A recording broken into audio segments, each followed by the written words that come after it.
Mihriban küzüm sürtey kollarınızga,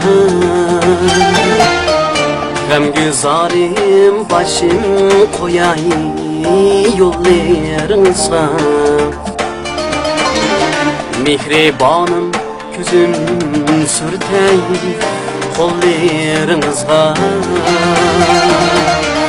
Gamgüzarim başım koyay yollarınızga. Ömrünüzni tilep kalay divane kebir, Cinim gida bulsun ana rumalınızga.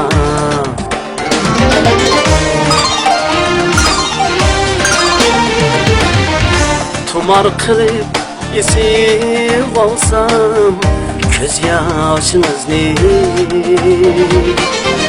dua dedim mihir bilen qarashınızı. Ne de bana yit bayramla sensiz can ana, Şam-u seher tavap kılay bardaşınızı. Ne de bana yit bayramla sensiz can ana,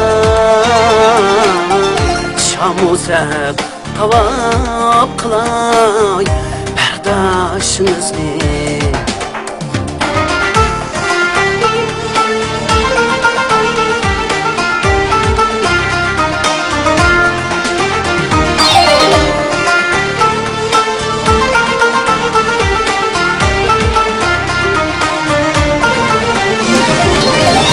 Bağlılığım öttü kengri eteğinizde,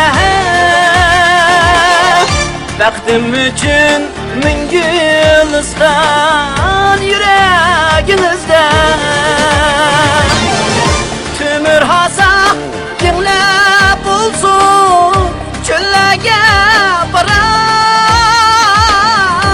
Cinim anam men yet güzel dileğinizge. Tümür hasayın ne bulsun çöllege baray, Cinim ana men yet güzel dileğinizge.